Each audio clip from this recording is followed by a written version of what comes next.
All right, Shalom. First and foremost, want to give all honor, praises, and glory to Yahweh, Bahashem, Yahweh Shai, Bahashem, Rechah HaKodash. Double honors due to the apostles, the bishops, the elders of Great Millstone who rule well. Peace, blessings, and safety to the Lord's elect. All right, this is the brother Yeshaya, part of Men of Valor, South Carolina. And this lesson right here is going to be about a upcoming blood moon, okay, that is to, befall Babylon the Great. Now, we know us of us. I mean, us of us. Some of us that's in the know. The brothers that's doing the work first and foremost, starting with our apostles and elders. But and some followers. Few women and children. But hey, the Lord has the spirit to where we're keeping the holy the Sabbath holy. It says, remember the Sabbath day and keep it holy. So we watch the blood moons and we watch for the new moons and we watch for different signs. Now, this one is especially special to me, all right, because of the name of it, the harvest blood moon. And as we know, the harvest, okay, the scriptures talk about the harvest being ripe. And I'm going to go into what the harvest is and what the reaping is as well. And also the numerology, number 7. All right, we're technically in the 7th month, right?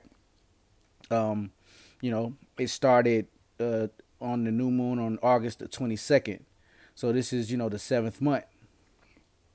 All right. And the Day of Atonement is coming up. So this is very powerful. All right. And 7 represents completion. So 7th month, this so-called 7th day, which we know is not, but hey, still use it for what it is. So here it is. I'm gonna read a little bit of this article and get some precepts. This is article in New Science. Get ready for a glorious harvest blood moon on September 7th. Sky watchers are in for a treat next month, says Abigail Biel. What a name, Biel. Or Bill. When there is a total lunar eclipse visible in much of the world. My feelings about the moon changed in the past year when I gave birth on the day of not just a full moon but a harvest moon. All right, whatever. Nobody cares about that. So yeah, it'd be visible to people in most of Europe, Asia, Africa, and Australia, and parts of South America too. So yeah, goes into the moon cycles or whatnot. But yeah, so another phenomena. But hey, as we know them, these are the it's like signs of the times. All right, I'll start with this one. This is the book of Sirach, chapter 43, and verse 1. The pride of the height, the clear firmament, the beauty of heaven, and his glorious shew. The sun, when it appeareth, declareth at his rising a marvelous instrument, the work of the Most High. At noon it parcheth the country, and who can abide the burning heat thereof? So going into the sun. A man blowing a furnace is in his works of heat, but the sun burneth the mountains 3 times more, breathing out fiery vapors and sending forth bright beams, it dimmeth the eyes. Great is the Lord that made it, and at his commandment runneth hastily. And here's the point about the blood moons. He made the moon also to serve in her season for a declaration of times and a sign of the world. From the moon is the sign of feast. Okay, so the new moon is a feast day. All right, and also the moon and the new moon cycles, they dictate when our Sabbaths come in. So all of our Sabbaths, basically are predicated from when the new moon comes in. All right, the month is called, and also, all right, the Pesach or the Passover is held in the middle of the month. So how we know that? All right, the moon is full. It's a full moon, which represents the middle of the month. Because when you're in a new moon or a black moon, or as they call it, that's the start of a new month. Okay, and the scripture is going to go into it. The month is called after her name, increasing wonderfully in her changing, being an instrument of the armies above, shining in the firmament of heaven. So there you go. All right, the month is called after her name, and it increasing wonderfully in her changing. So that means it waxes. Okay, to wax means to increase, and to wane means to decrease. So at the beginning, at the start of the month, okay, from there the moon starts to wax up until a full moon, and then it starts to wane after that. Okay.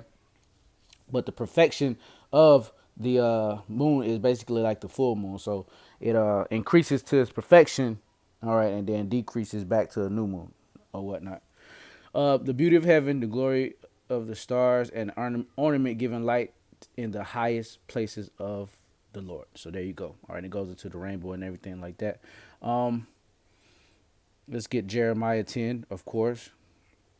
All right. Hear ye the word which the Lord Yahweh speaketh unto you, O house of Israel. Thus saith the Lord Yahweh, Ba'ashem Yahweh Shah, learn not the way of the heathen, and be not dismayed at the signs of heaven, for the heathen are dismayed at them. So this sign of heaven, okay, this harvest moon is really, a sign, all right, that that our captivity is almost over, and also their rulership on the world is over. And they know that. They have the star watch, stargazers, and monthly prognosticators. Okay, they have all that on the left hand side, but we on the right hand side are looking for righteousness and look righteousness and the end of this world. So that's why we're constantly watching and making sure that we're keeping up with the Sabbaths and the high holy days, man, because the Lord is not playing and He's about to bring down so much wrath. So it's time to get right. All right, let's go to the blue letter. If I can find my apps, I'm tripping today. Okay. All right. And let's go to, all right, this is called a harvest blood moon. So let's see what the harvest represents. All right. This is the book of Matthew, chapter 13 and verse 40. Ooh, actually, I'm going to start at 36. Then Yahushua sent the multitude away and went into the house. And his disciples came unto him, saying, declare unto us the parable of the tares of the field. He answered and said unto them, he that soweth the good seed is the Son of Man. The field is the world. The good seed are the children of the kingdom, but the tares are the children of the wicked one. The enemy that sowed them is the devil. Okay, Esau, Edom, but with the help of the spiritual demon Satan and the devil. The harvest is the end of the world. Okay, and the reapers are the angels. So hey, this is a harvest moon, man. Hey, and we're definitely at the end of this current aeon, or this current age, this current world, because the world abideth forever, like the scriptures say. So we know that the world is not going to be totally over with, but it's going to be a transition of power. Okay, Esau is the beginning of the world, and Jacob is the beginning of it that followeth. Okay, so yeah, that's the parable. All right, of the harvest, and the reapers are the angels. So when the Lord comes back, He's coming back with that heavenly host. Okay, that heavenly army, headed by Yahushua, of course, but then under him, Michael the archangel. Like the scriptures say, that the Lord's going to send Michael the archangel. That's how bad it's going to get out here. All right, and I'm going to end it with this one. Didn't want to make this too long. I think I got the point. Revelation 14 and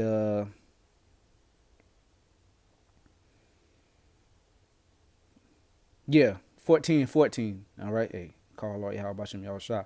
And I looked, and behold, a white cloud, and upon the cloud one set like unto the Son of Man, having on his head a golden crown, and in his hand a sharp sickle. And another angel came out of the temple, crying with a loud voice to him that sat on the cloud, thrust in thy sickle and reap, for the time is come for thee to reap, for the harvest of the earth is ripe. So the harvest of the earth is ripe. That means that the wickedness has been completed. Everything is being completed. We're waiting on a couple more prophecies to unfold. Okay, the major one being the MOTB, the chip. All right, we're waiting on that to be mandated on a high level, and then World War III is right behind that, and the return of our Savior. As pursuant to 2 Esdras the 13th chapter. And another angel came out of the temple, which is in heaven. He also having a sharp sickle, and another Salakia. Verse 16, he that sat on the cloud thrust in his sickle on the earth, and the earth was reaped. And another angel came out of the temple, which is in heaven, he also having a sharp sickle. And another angel came out from the altar, which had power over fire, and cried with a loud cry to him that had the sharp sickle, saying, thrust in thy sharp sickle, and gather the clusters of the vine of the earth, for her grapes are fully ripe. And the angel thrust the sickle into the earth, and gathered the vine of the earth, and it cast into the great winepress of the wrath of Yahweh Ba'ashem Yahushua. All right, and that winepress represents the total destruction and mass death that's going to happen. All right, and you can go to what is that? Is that Isaiah 63? Or let's see.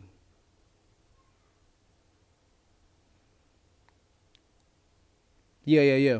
Who Isaiah 63:1. Who is this that cometh from Edom with dyed garments from Basra? This that is glorious in his apparel, travailing in the greatness of his strength. I that speak is righteousness mighty to save. Wherefore art thou red in thine apparel, and thy garments like him that treadeth in the wine fat? I have trodden the winepress alone, and of the people there was none with me. For I will tread them in mine anger, and trample them in my fury. And the blood shall be sprinkled upon my garments, and I will stain all my raiment. For the day of vengeance is in my heart, and the year of my redeemed is come.